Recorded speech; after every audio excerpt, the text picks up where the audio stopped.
more of a maybe a focus or an onus, I think now on people wanting to look more natural. So I think one of the simplest things that people are coming in to do, Paul, is they are coming in to dissolve a lot of their filler that they've got in the past. So that's kind of the quickest, easiest thing to do to bring you back to where your face was. You know, I also have a lot of patients segueing into more sustainable and more cost-effective options like fat transfer. You know, instead of paying a grand or $1,500 for a syringe every 6 to 12 months, I try to tell my patients, like, listen, like you can, pay for a fat transfer that for the most part is permanent. You also do a lot with recovery and health and wellness. Paul, I don't know if you know about this, but actually there have been studies on red light for pre-workout that looked at athletes and exercise, and they showed that they had increased, more effective performance after a red light treatment. I hate really large implants. Yeah. If you want large implants, don't come to me.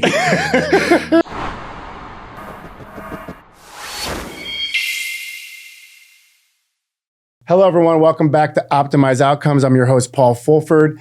We've been exploring health, wellness, performance, and always a key theme, medical aesthetics.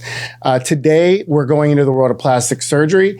We're joined by Dr. Walter Joseph, an aesthetic fellowship-trained plastic surgeon that does a lot of different things as it relates to medical aesthetics. He's got a focus on natural beauty, and there's a lot of different things that go into that. And we're going to dive into his patient-centered, focused care that allows for him to really pull out of the patients the results that they're looking for. So let's go ahead and dive right in. So Dr. Joseph, yes, there has been, a more of a maybe a focus or an onus, I think now on people wanting to look more natural, right? Yeah. In some cases, people have looked done, and then maybe that's being called out more. I mean, you're in Beverly Hills, you're here in the heart of, beauty, right? Yeah, exactly. So what are you using, or what recent trends do you see that you're able to do to give people that refreshed look? Like if they brought in a picture and say, I want to look like I did 10 years ago. Yeah. So I think one of the simplest things that people are coming in to do, Paul, is they are coming in to dissolve a lot of their filler that they've got in the past. So that's kind of the quickest, easiest thing to do to bring you back to where your face was before you were overinflated, overfilled with all these hyaluronic acid fillers. People didn't realize kind of how long these fillers stick around for and how swollen these fillers can get over time. And when you're going through that and you're re-upping every 4 to 6 months to a year, you kind of lose sight of what you even looked like, right?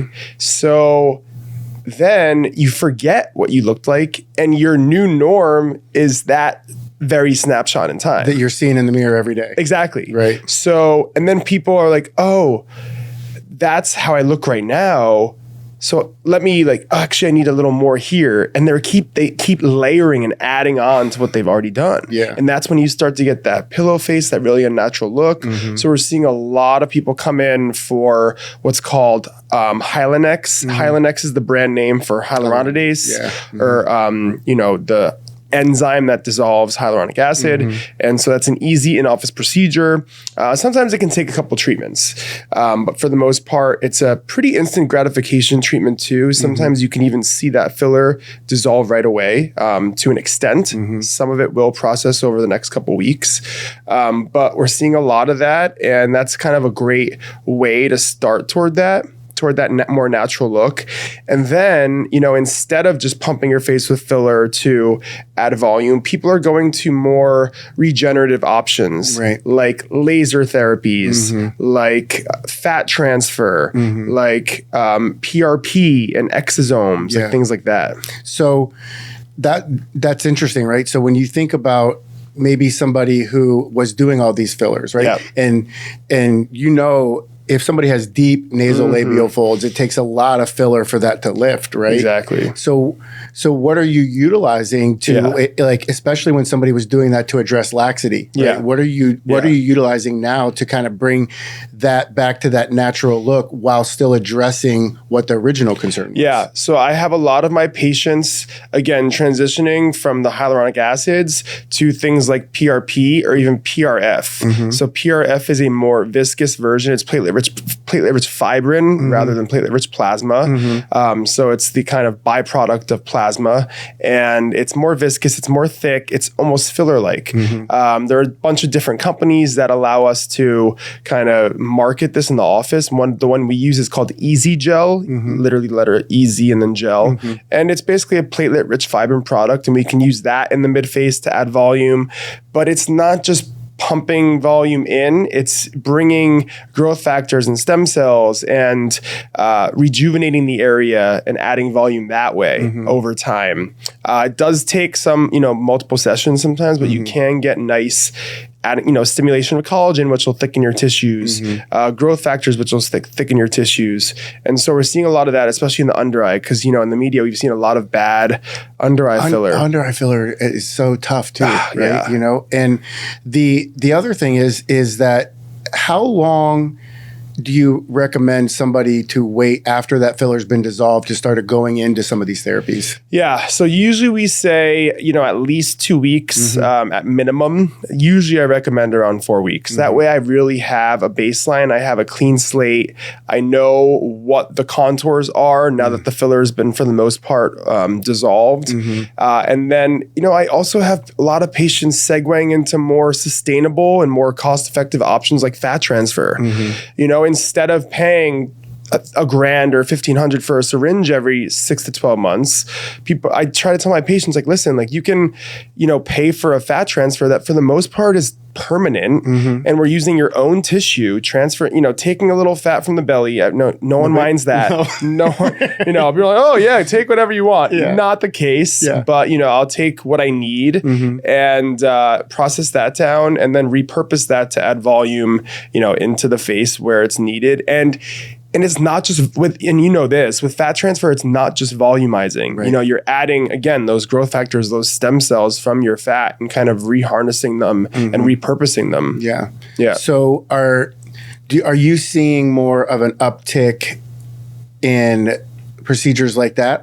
You specialize in facelifts and you do rhinoplasties, right? Yes. So like you're still doing those, yes, right? But absolutely. So we're seeing a shift in younger people trying to get ahead of the problem. They want to, not do something so drastic as, say, like a full deplane face and neck lift. They are looking for that stepping stone to get the result that they want. And a lot of times, like a fat transfer is a pretty minimal downtime procedure. You're not going to look drastically different, but it's a nice segue, hold you off for 4 or 5 years before undergoing the big shebang. Yeah, right. So, and basically, once you get to the point where you've used therapies, like I know you utilize different lasers and other energy-based devices like RF microneedling in your practice, right? Eventually, they get to a point where they just want more at a certain point, right? And once you cut, the next step, if they wanted more down the road again, is that cutting again, or is there things you can do to mitigate? Yeah, it's a great question. And I always tell my patients, because some people come in and they're like, they see the sticker price on a whole facelift or a whole facial rejuvenation procedure, and it's a lot. These things are not cheap. We're well into the 5 figures for these things. And then they go through with it, and sometimes I have patients afterwards be like, oh, well, I paid all that. Like, doesn't that why do I have to do all this other stuff after? And I always say to them, I was like, this is like buying a car, right? When you buy a car, you still have to pay. We all know California registrations. You still have to pay your California registration. You still have to pay your insurance. You still have to get gas or charge. You still have to get your oil changed. Right. Like there's maintenance, and maintenance costs money, right? So if you want to maintain what I've done for you, and the other thing I always tell my patients is, it's not like I'm not stopping the clock. You know, I'm resetting the clock, and the clock is still ticking. So I need you to help me and slow that ticking. And yes, things like laser treatments, and I always call these treatments like icing on the cake, right? So I like made the cake now, and now we need to ice it and make it pretty. And that's with things like lasers and radiofrequency microneedling, and even re-up things like fat transfers. Sometimes, you know, I can lift everything, but as we age, we also lose volume.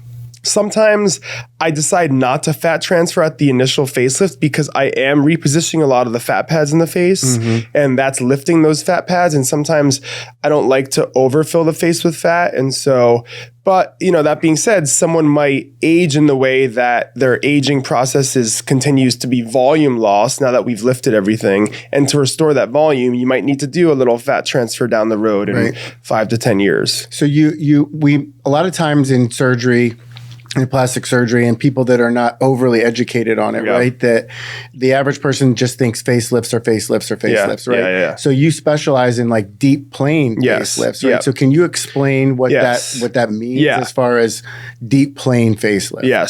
So the face is several layers, that being the deepest layer being the SMAS layer of the face. That's the deepest layer that's manipulated. The SMAS layer, it's an acronym, SMAS. It stands for superficial muscular aponeurotic system. It's basically the superficial muscle / tissue layer of the face. It's the layer that's above our deep facial muscles that animate. That is what becomes lax over time in addition to our skin. And so what a deep plane facelift is doing is we're actually dissecting and lifting the SMAS. So we're going pretty deep to the point where we see facial nerves, we see the deep muscles in the face, and we lift that tissue in a natural vector that is basically how it was 10 or 15 years ago or when you were young. So rather than just pulling skin, that's when you see all these weird celebrity, you know, faces, is when you can even just do it on yourself, you know, and you just like pull your mouth like that. You look weird, right? But if you lift the deep structures of the face, it's in harmony. It's how things were. It's how things were supposed to be. And we know like the vectors of aging, we know how things fall. And so we can predict that.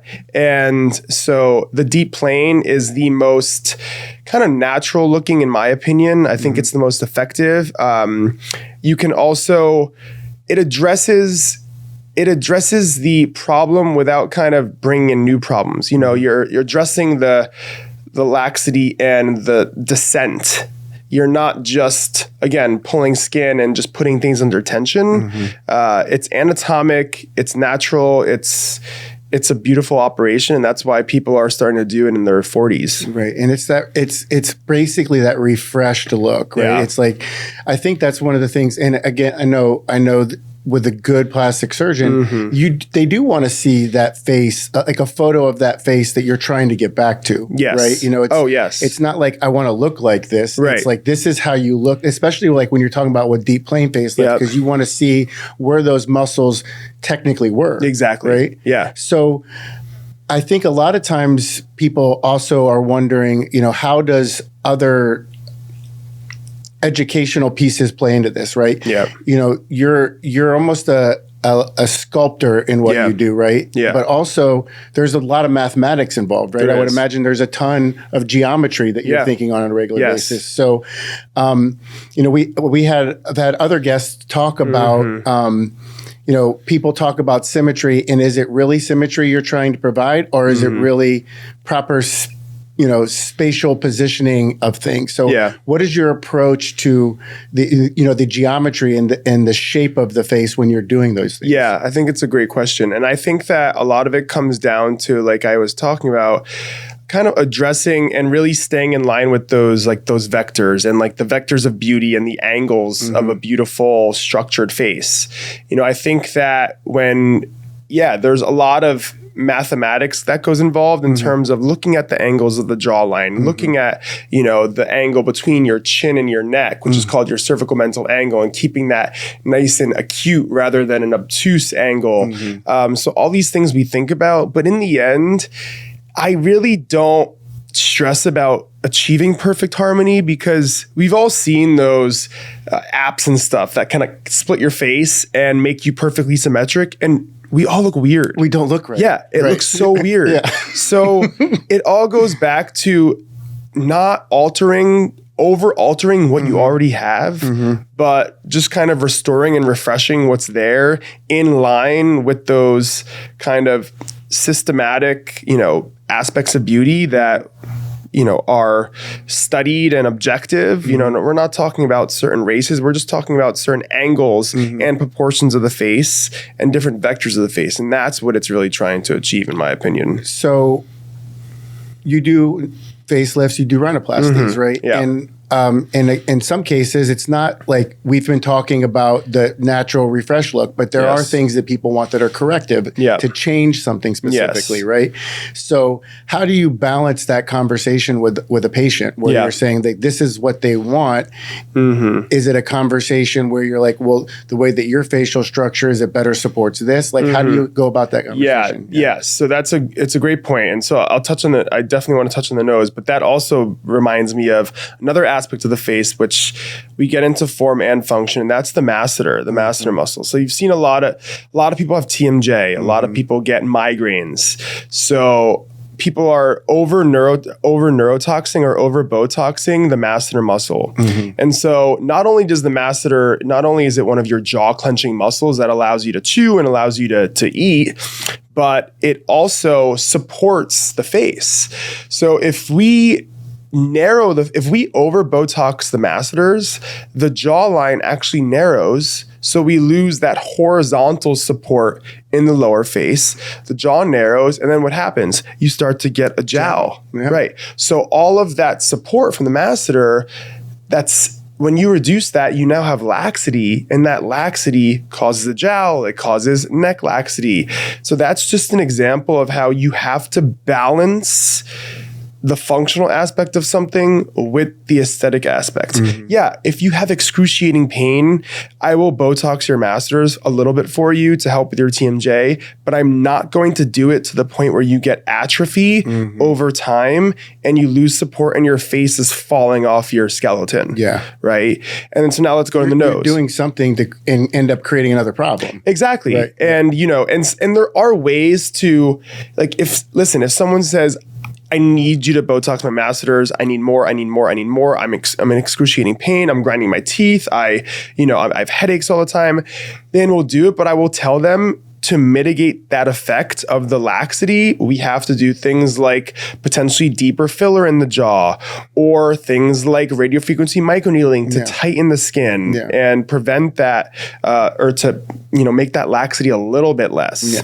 You were going to go to the nose. So the nose. The nose is probably one of the most challenging parts of the face because it truly is form and function. Right. So not only is it the primary three-dimensional structure on our face, but it's also one of our avenues for breathing, right? Life, so it's our airway. So when someone comes in with not only a breathing problem, but also an aesthetic problem with the nose, it really comes down to, one, what matters to them most sometimes, and two, like where their priority really lies. So we do take insurance in my practice. So, we take a PPO insurance, and I can get a airway surgery covered by insurance. Nice. So an airway surgery is like an example of that's like a septoplasty. So if someone has a deviated septum, we can do a septoplasty, and insurance does cover those procedures. But things, in high school when you always had those kids that would be like, oh, I had a deviated septum, and they have a completely new nose. It's not a thing. Well, nose jobs are like the first foray into plastic surgery. For some, a lot of times, yes. Nose, absolutely. You have, right after puberty is when we say it's appropriate to do a rhinoplasty on a man or a woman. And yeah, it's like one of the first things that you see in high school. But when those kids would come in and they say, oh, I had a septoplasty, I had a deviated septum, and their nose is completely different, they also had a rhinoplasty. So it's two different things. If we change the external appearance of the nose, that's a rhinoplasty. That's usually not required to improve the function of your breathing. People usually want to do something to improve the appearance of the nose while they're undergoing a functional procedure, because why not? Well, sure.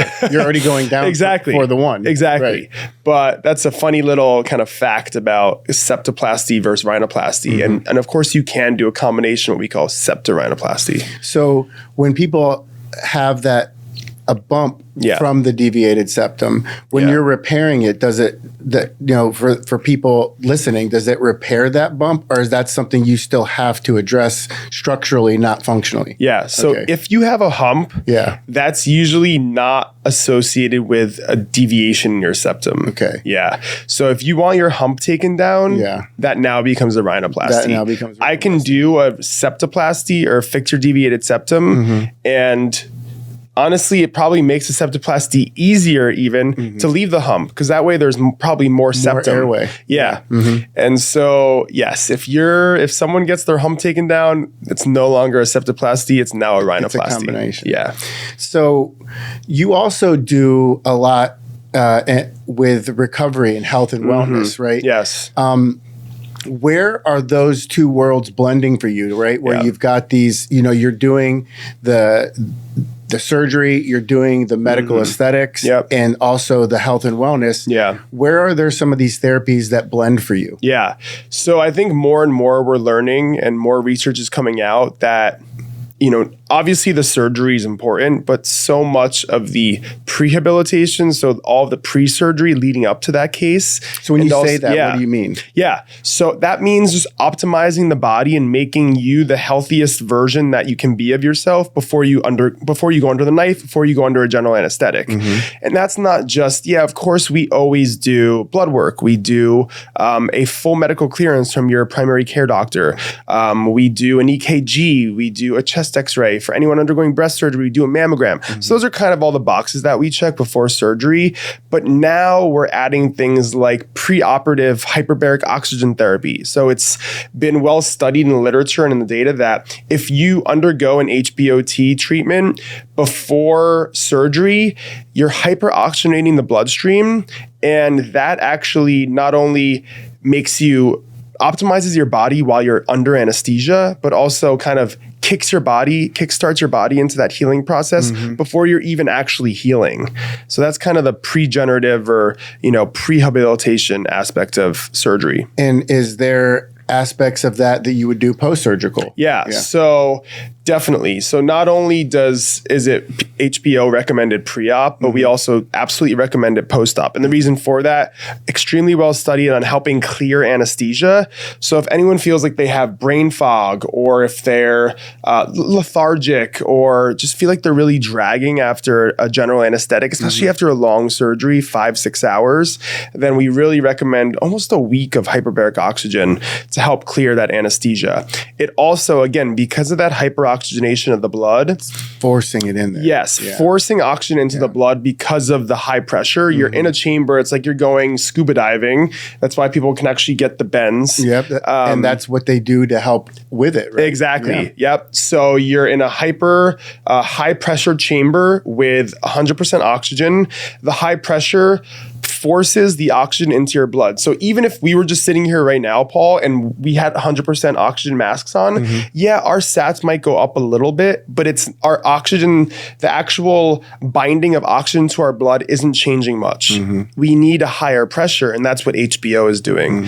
So it's also, with that hyperoxygenation, you're getting more healing. You're getting shunting of oxygen to tissues that might be a little bit compromised from, making big cuts, from dissecting, from interfering with all that blood supply with our surgeries. And so it just tells the body like, hey, bring that blood, bring that oxygen over here. This needs to be healed. This needs to be fixed. And it gets you to your endpoint that much quicker. So also, in both sides of business that you do, right? There's a lot of focus on not just laser or therapy, but light therapy. Yeah. Right. Yeah. And how can we look at like dispelling some of these things? Because obviously, as soon as you look into that on your social feed, yes, all these things show up, like legitimate treatments, and then the ones that you can buy at home. Yeah. Right. So how can a patient mitigate what light therapy is good for them? Yeah. And a second part of that is, how are you integrating that into both sides of what you do? Right. So I love light therapy. I think red light is huge, but I hear a lot of people say, oh, red light, is that really real? Does that really do anything? And the answer is kind of two-pronged. The answer overall, I would say, is yes. Red light has been well studied. It's been shown to decrease inflammation, increase energy, increase ATP levels throughout the body, decrease redness in the skin, decrease inflammation in the skin, expedite healing, all those sorts of things. However, there are certain wavelengths that you ideally want to be exposed to, and there are certain, say, distances that you need to be in proximity-wise to that red light. I think a lot of these devices, either the diodes or the LEDs, aren't strong enough within the device, or they're not even close enough, and therefore you're not getting as robust of a treatment as, say, you would in a medical office. So I would recommend the consumer to go out there, look at the white papers, look at the literature on those products. A lot of these companies have that available to you. Look at the data. Even if you don't have to be a scientist, look at the conclusions, try to analyze the efficacy on your own end. But there are a lot of good red light devices that are out there that I think are really effective. I have a couple masks myself at home. I think they're great. Sometimes I even wear them on the airplane. People think I'm probably crazy. So like this guy raving on the plane? Yeah. But it's like, you have what EDM right now. What else are you gonna do for hours? Why not throw on your red light mask and look a little fresher when you land? Dr. Shireen Idris in New York. She was just on her social showing what she does for long flights. She's doing face treatments, changing out what she's putting on as a topical and doing different things while she's on a plane so that you don't get that travel face. Yeah, why not? And also you get, just being up there, you're getting exposed to radiation. And you're just compressed in that cabin. You're getting exposed to radiation. It's dry air, recycled air. Why not? What else are you going to do? Right. Besides just sit there and watch your iPad and watch a movie. Exactly. And that is one benefit, I think, of the more wearable red lights. There are panels, and I think a lot of the panels are great. A lot of the panels are very effective. They're good quality lights. They're the right wavelengths. But the problem with the panels is you have to sit there in front of a panel. If we had panels right now while we're doing this podcast, and that'd be great. Yeah. But if I want to do something and kind of continue my daily life while still getting the benefit of red light, I think a wearable is nice. I can do fold my laundry, things that no one likes doing. You can get all that stuff done while still giving yourself a treatment. So what would you tell somebody that is looking into light therapy besides looking at the white papers, right? What would you tell, again, some of the things that are specific to it's not just having a specific light, right? It's red light is for X, yellow light is for X, blue light is for X. That's a good point too. And I think people get confused. They're like, oh, well, do I get blue? Do I get red? Yeah. So blue light, typically, blue light and red light are the most common LED light therapies. So blue light is, with the blue light wavelength, you're going to wakefulness. So we all know that blue light exists in natural ambient light, exists in sunlight. So our natural biologic clock responds to blue light. That's what kind of our sleep-wake cycle is all centered around blue light. So blue light keeps you awake. That's why they also say blue light glasses at night. Great. Block the blue light at night. Otherwise, you won't be able to go to sleep. Put your phone down before bed, all those things. But blue light also is antimicrobial, antibacterial, so on the skin. So it can improve acne. So P. acnes is one of the bacteria that's on our skin that causes acne, and blue light kills that bacteria. So anti-inflammatory and antimicrobial, antibacterial. So really good for skin conditions like acne, for blue light. And red light can be used to activate certain things as well as for recovery? Yeah. So red light's going to increase blood flow, decrease inflammation, just activate some of the ATP and the energy producing systems in the cells. And what's kind of cool about red light too is that there's studies that have been shown that even if you say put the red light on your face, it's actually acting systemically.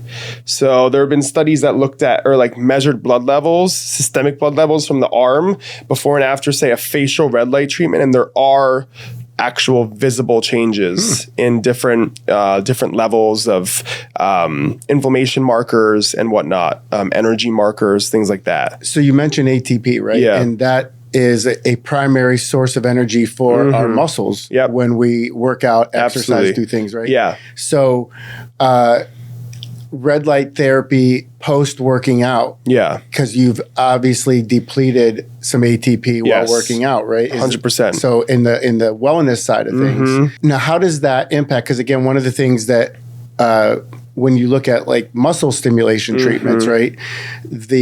The advantage of doing something versus having to actually do the physical force and effort of burning that ATP, right? Is that a byproduct of burning ATP is lactic acid, right? Yep. So replenishing of ATP, does that help with somebody in their soreness and recovery? How can that help and benefit? So yes, the answer is yes. Definitely some replenishing of the ATP, but I think more so what the red light's doing post workout or in recovery is the inflammation. You get that kind of transient inflammatory response from any muscle tearing, any muscle work, and red light's going to help clear that. But one thing too, Paul, I don't know if you know about this, but actually there have been studies on red light for pre-workout. Really? Yeah. Okay. So there have actually been studies that looked at athletes and exercise, and they showed that they had increased, more effective performance after a red light treatment. So is that before going into a sport or just in general, like working out too, but really a sport, so to speak? I would say any type of physical activity. Yeah. Okay. So whether you're doing weight training or you're going for a run. Is there a particular time frame, right? That they I'd have to check. Because I know that like in an ideal world, right? I'd say probably within 8 to 12 hours at most. Because I mean, again, there's, and when I can do the things that I want to do and I'm not traveling like a crazy person I normally do, right? I would start my day with a cold plunge. Yeah. Partly I cold plunge because I understand the benefits. It does help with the inflammation for a period, a little bit, but also the heat shock proteins, all of that, right? Absolutely. A lot of reason why I do it is because I hate it. Yeah. And it starts. I start aversion therapy. Right. Yeah. I start my day out doing something I don't like doing. Yeah. Because I know there's going to be things that are out of my control always that I like. I just feel like mentally it's easier for me to handle. Yeah. Right. But then there's thoughts about what to do next, right? So red light therapy would be obviously my next go-to to start, as far as that goes. And then I would prefer personally to do like heat and steam therapy actually later in the day. Yeah. Right. Yeah. So as almost to relax a little bit. Yeah. And then it's also, again, and there's a lot of information and data out there talking about cardiac and health of your heart by getting to 180, 190 degrees for 20 minutes, right? What that can do for the benefits of the body. Yeah. What is a story that you have where, going back to the surgical piece again, where you were talking about septoplasty versus rhinoplasty, right? Where it was something that you not only did it was almost an emotional fix as well as a functional fix. I mean, without violating HIPAA, obviously. Right. Like, of course. You have a story where that was like super transformational or game changing. Yeah. In general, I think one of the reasons why I even went into plastic surgery is because almost every surgery has some of that, which is cool, which makes my job fun, which makes my job gratifying is that, I always say like plastic surgery is like quality of life surgery.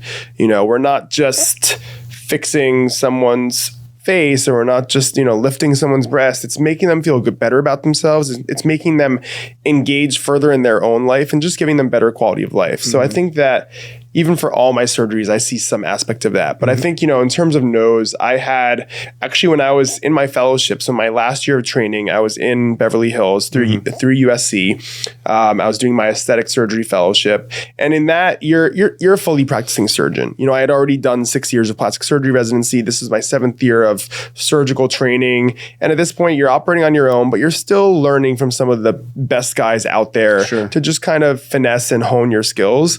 And so I had one of my own cases. This lady, she was in her early 50s. She already had, I think, 2 or 3 rhinoplasties already, and it just looked terrible. It was collapsed. It looked like almost, really bulbous at the tip, really round at the tip. She also had severe breathing issues. The nose made her, she was very youthful looking, but the nose made her look old. And so I took her for a revision, which, revision noses are one of the hardest things. Because you're lacking structure. You're lacking structure, you're lacking components of the structure, which is cartilage. So I had to take rib cartilage from her, just through a small incision on the chest, or sometimes in the breast crease you can even use. Take a chunk of rib cartilage out, which you really don't need, and carve that cartilage and rebuild her nose. And she looked incredible and had improvement in her breathing, but also just she had a nose that just fit her face and just fit her youthfulness and just fit her whole image. And she's been like a return patient over and over again for other little things. And and we have, sometimes you even do have to make little tweaks to your own operation. With revision noses, it's never a one and done, especially at that point, because again, the nose is this 3D structure, this 3-dimensional geometric structure that's so affected by gravity and different forces on the face that you can never get it 100% each time. So little tweaks here and there, but yeah, she's really happy. So those are those stories that those for me. I know with working with the different physicians that I've been blessed to work with, and then in their patients in turn, right? It's I think. For most people, especially like what you just said with what you do, it's not so much the thing. Well, the ones that care, that are good, right? Yeah. It's not the things that they do in their day. It's helping people. At the end of the day, is what kind of is the passion, the motivating force that moves you every day. Absolutely. Right? I mean, another patient I think she was like early 60s. I did a full face transformation on her. So, when you're hitting that age, doing a full face is, and when I'm talking full face, I mean a brow lift, upper eyelids, full face, deep plane facelift, deep plane neck lift, maybe a lip lift, eyelid lift, all like a full combination procedure, a lot. Yeah. And when you get to that age, 60, it's going to be a pretty dramatic change. But, you can still make it look natural. They're going to look like they had work done, but it's not going to look like bad, weird work. Right. But I had a patient who, she was a grandma, and she said that she had a granddaughter that would always say to her, like, "Oh, grandma, why do you always like look so sad?" And she's like, "I feel younger than ever. I feel great. I'm happy, but like my face is not reflecting that." And so then after, she like came back and she told me like that her granddaughter like noticed and just said that, "Oh, grandma, you look so much happier and so much younger now." And it wasn't Dr. Joseph took care of me. Yeah. But it's like little things like that. And even I have another patient, early 50s. I did a full face, neck, brow. Already looked great, but just wanted to refine, wanted to get ahead of things. And a fun story that I loved always hearing was how she's 54 now and dating, guys in their 30s, and they think that she's like 40. And I'm like, hey, you go, girl. And you did your job. Yeah. And so like I love that. I love to hear those things. And those are the stories that, keep me going. And don't get me wrong, not every patient is a walk in the park, but yeah. So what is it about, again, with noses, right? That it's not that that it's not something that you enjoy doing, because you do, right? You do like special. So what is it maybe now that you're seeing that you're talking patients into doing in lieu of, or like when somebody comes in, is there something else you're talking to? So any revision nose can just, it's so unpredictable. And the patients the patients can be very difficult in the sense that they are so attuned to what is happening to the physical appearance of their nose, and they have a very specific image in their mind of what they want their nose to look like. And that's why like the consultation and, repeat consultations and discussions are so important, because if you're not on the same page as that patient and you don't have that common goal, and I always tell people, like, if I can't appreciate what you're showing me on your face or what you're telling me, then I'm not the surgeon for you. But if I do, and I can try my best to fix it, it's never going to be perfect. It's not always going to be a home run. And so sometimes, I recommend more minimally invasive things that can be just as effective rather than rather than going under the knife again on your nose. Things like more permanent fillers. Right. So adjusting the shape with filler. Yeah. So maybe tweaking, maybe filling a little divot here and there. These things need to be done safely usually by a plastic surgeon, because there can be issues with fillers in the nose, as many people know. But if someone knows what they're doing, especially if they've already been there, they've operated on that nose, and I have done that and given people, made their results better or improved a little tweak without having to go under the knife again. You brought up the consultation. I mean, obviously critical, right? Yeah. Other of your peers, we've talked about the importance of, onus on patient education. And again, not so much to get a deer in headlights situation, but, educating them pre and post treatment or surgical procedure, right? Yeah. How do you utilize that? And are there any specific tools or processes that you use in your daily base, day to day, that is, both during the consultation as well as post procedure? So I think that, a lot of it is just kind of going over, again, the expectation, and it's me setting the expectation, me preparing them. I don't try to sugarcoat things. We always say in plastic surgery, like, undersell and over deliver. So that's definitely a big motto. But, you want to make the patient comfortable. You want to fully lay out, what everything to do beforehand, what it's going to be like on the day of, what it's going to be like after. But I think also one thing that I love in my consultation, and even on the day of surgery, like today I had a breast dog. My favorite thing is to tell patients to start collecting like wish photos. Not that you want to look like someone else, right? But that tells me what you're going for, what your goal is. And if I can see that, and I think it's a reasonable goal for us to achieve together, then I can make that happen, and in real time. Like, so for the breast dog that I did today, I always tell them, send us the photos, we print them out. I have those goal photos on the wall in the operating room while I have the patient, sitting up under anesthesia, putting in implant sizers based on where I think we might be. And then I can literally give you that, instead of being like, oh, what CC implant do you want? Like, I've completely gotten away from that, because that doesn't matter. Leave that to me, right? Like, I'm the plastic surgeon. I'm the expert. I know how implant sizing works. No patient really understands CCs. So, and that brings you to a point, again, another point to the function again, right? Yeah. Because we spend a lot of time talking about the nose and, again, how there is a very much a Frank Lloyd Wright situation there, form, function. Right. If you go too big with breasts, I mean, it's just like gears of a clock, right? Yeah. Like, what else can happen? Yeah. That's like one of my least, like, I hate really large implants. Yeah. If you want large implants, don't come to me. Don't get me wrong, I love a breast dog. It's one of my favorite things to do. Very satisfying case. I love like a pretty breast dog. The most common range of implants that I put in are probably between 250 and 350. So a very modest implant. But again, the CCs don't matter, right? So I shouldn't even be saying that, because that pigeonholes me. Well, because now again, there's some things I think patient education wise. There was once this stigma on silicone because of how it was done before, right? Right. And then, what I think would be great for people listening in that are not colleagues or peers, like, consumers or potential customers that are looking for something like this, the difference between under muscle and over muscle and why that's decided. Yeah. Right. Yeah. And it's a conversation that I have all the time.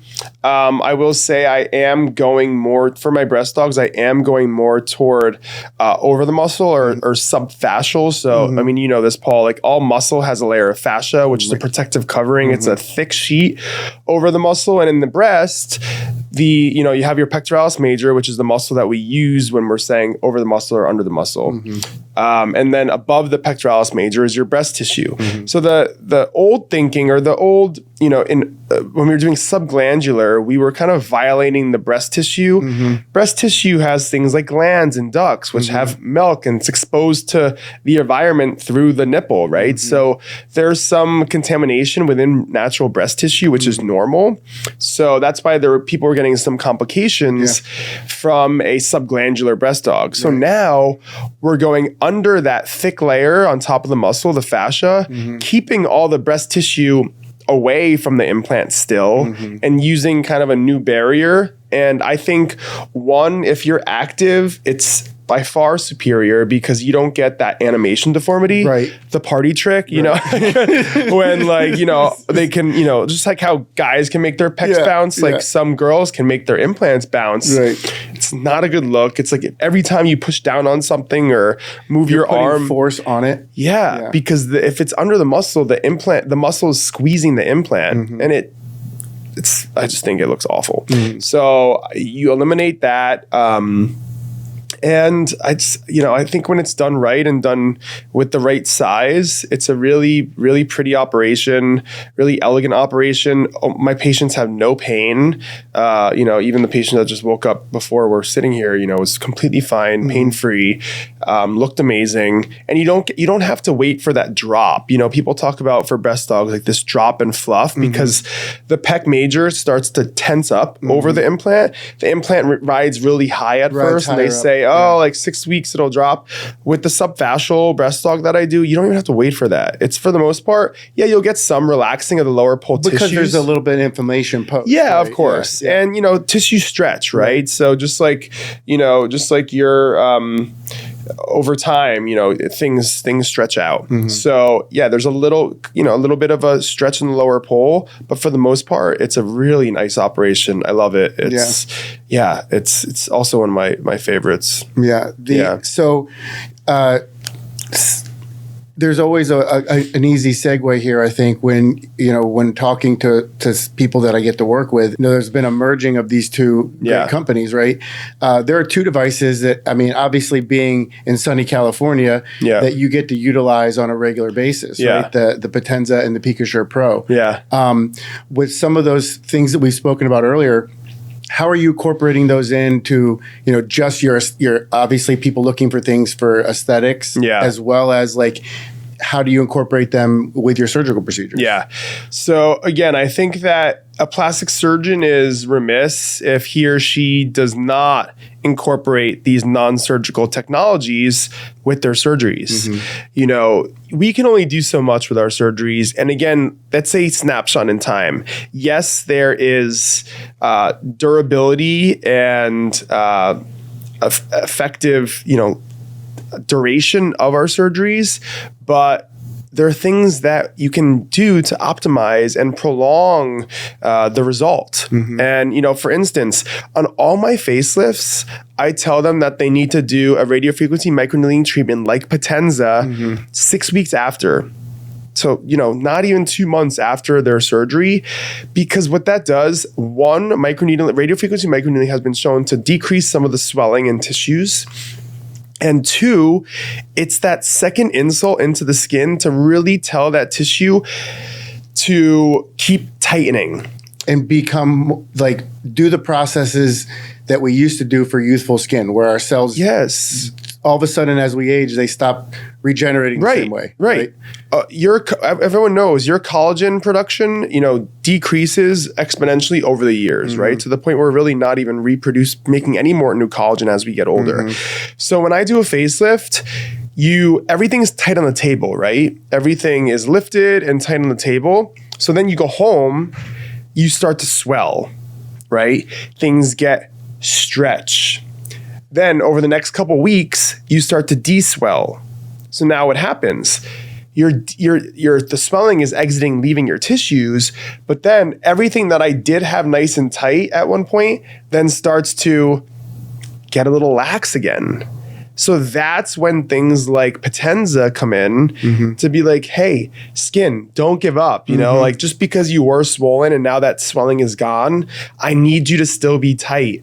And so that radiofrequency microneedling like Potenza is going to continue to tell that skin to tighten and creating collagen over time. And on the other side of the spectrum, it's also an opportunity for somebody who doesn't necessarily need to go under the knife yet, even though that's maybe what they came in for, right? You can say, hey, look, we do 3 of these. Yes, you're right where you want to be, and you don't have to cut yet. Yeah, right? And that's always such an important part of the consultation is balancing and going over all the options, both non-surgical and surgical for my patients. I always say, in plastic surgery, when we're training, there's this thing called the reconstructive ladder, which goes through all the ways to reconstruct a wound or defect, starting from the most simple, which is usually do nothing, to the most complex, which is like microvascular free flat reconstruction. My analogy to that in aesthetics is kind of this non-surgical to surgical ladder, climbing that. So yeah, we could do something extremely minimally invasive, and a bunch of those might will improve what we're discussing. Yeah, of course, surgery is kind of the top of that ladder, but we need to discuss all those options so that you can make an informed decision on, how to proceed for why you're here. PicoSure Pro. Yeah. Right? This is award season area, right? Yeah. When there's it's laser season. Yeah, it's laser season, right? And holiday photos coming up, right? Yeah. Where do you use your PicoSure Pro? Yes. So the PicoSure Pro is my workhorse for pigment on all skin types. And again, when I do any facial procedure, if you say undergo, let's say just like a $50,000 facial rejuvenation, and your skin is just full of sun damage and pigment and age spots and what we call like solar lentiges, which are sunspots and dark, you're still going to look old, right? So we need to not only lift and add volume to your face and take out extra skin, but we also need to, again, kind of ice the cake. And I do that with the PicoSure Pro. So that gives my patients that glow. It removes those age spots, removes that pigment, and gives that like whole glass skin, look that everyone's been going for these days because of Korean beauty. And yeah, so that's like so essential for any of my face patients. But in general, if you're younger and you want to get into natural ways to stimulate your skin, thicken your skin, get rid of the sun damage because you weren't using SPF for years of your life, then yeah, the PicoSure Pro is going to do that for you. And sometimes those patients that you mentioned that come in for, let's say, again, social media is a part of our lives, right? Yep. You spoke about that at a workshop we were just at together. They come in, somebody they saw on TikTok or on Instagram says that they need to do X amount of fillers or or neurotoxins for that matter. Yeah. Sometimes they're really just looking for that pop, right? Yeah. They're not necessarily looking for what a neuromodulator is going to do, right? Are you talking them into like you doing a focus treatment or something along those lines? Yeah. So one of the tips on the PicoSure Pro is the focus lens. And the focus lens, it goes at a deeper depth, but it goes at a deeper depth because you're using a wider millimeter handpiece. You're typically using a 10 millimeter handpiece when you're using the focus lens. So you're going deeper in the skin, but you're also, it's really boosting the skin and it's really fractionating that laser light into a bunch of different spots, but also focusing it at the same time because it's kind of condensing and all those little honeycomb. Yeah. And so you really get a beautiful polishing to the skin that is again kind of just a nice icing on the cake in addition to treating that pigment. So yeah, when patients come in and they want to segue into the aesthetic treatment world, but they don't want to look different. They just want to look or have no social downtime. Yeah, no social downtime. I could do a pico on myself and then go be out that night with a little moisturizer, and so it's great. So you've trained under some legendary surgeons, right? Like what would be one takeaway that you learned from one of them that you see yourself implementing every day? Yeah. One of the very famous surgeon that I trained under, Grant Stevens, he would always ask the patient, what would a home run, phenomenal result look like to you? Or what would that mean to you in your head, right? Or in your eyes? So to have the patient tell you the things that really matter the most, because you're doing a nose job, or you're doing a breast aug, or you're doing a facelift, but what are you really addressing, and what is going to make the patient happy? Again, it's all about setting that expectation. It's all about being on the same page as your patient. And if I'm not on the same page as my patient, or I just, even I tell surgeons in training, if you're not on the same page as your patient, then you're setting yourself up for failure. So to set yourself up for success, know what success looks like to your patient, and have that conversation. Yeah. One of the shows that I used to watch that I enjoyed, and again, I don't know that this is the best process for a consultation, but on the show Nip Tuck, right? Yeah. The first thing they sat down and asked somebody was, tell us what you don't like about yourself. Yeah. Right? Oh yeah. and it's like, but in that instance, what Grant says and what, what you're saying is like, well, tell me all the things that bother you. Right. And then what is it that bothers you the most? Right. And what does great look like to you in your mind and visually? Exactly. Because we've already came up with the solution, right? Where you're sitting in my pre-op holding area about to go back for surgery. That's when I ask this.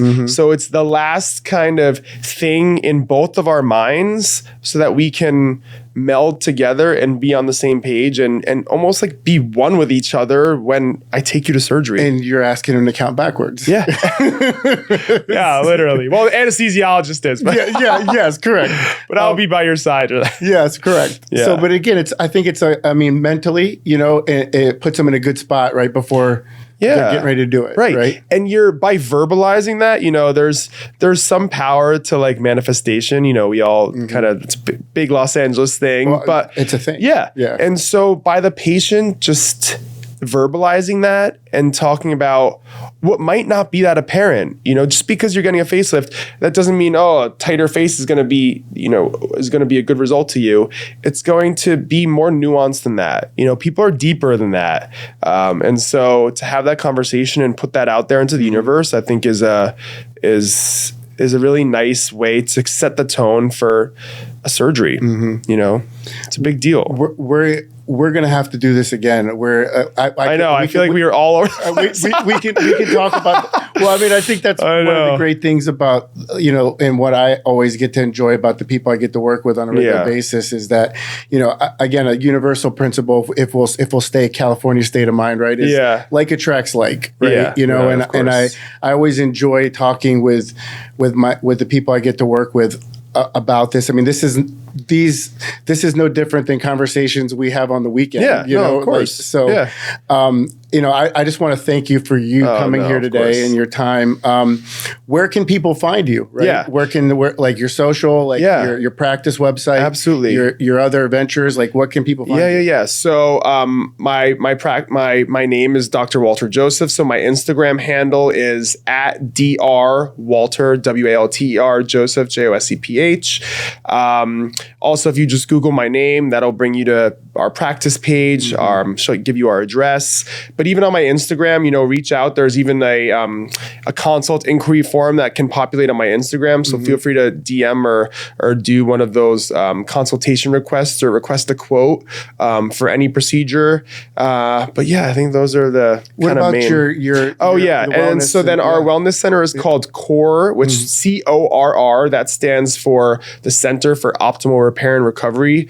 Our Instagram handle for CORE is at CORE CORR Heal HEAL. So at CORE Heal and at Dr. Walter Joseph. Thank you again. Yeah, of course. And obviously, Dr. Joseph has a keen insight from the medical aesthetic as well as the surgical when it comes to the restructuring of different pieces of the body that, again, like he mentioned, is able to take what's in here and make it a reality, right? And he's been a phenomenal guest. I can't wait to have him back because we can go a lot more in depth into all these things. I feel like we just touched the surface on everything. We did. Yeah. I mean, again, it's, we got to keep the people wanting for more, right? Exactly. Yeah. Stay tuned for more. For more to come. Yeah. Thank you all for joining us today, and make sure to like and subscribe, follow Dr. Joseph, and I might be coming out with a podcast soon too. So Paul, you'll be on there. I'll have to jump on that bad boy then too. Yeah. So stay tuned for that as well. Awesome. And we will update that even when Dr. Joseph is not on the podcast. We will update how to find him online as well with the podcast. Thanks again.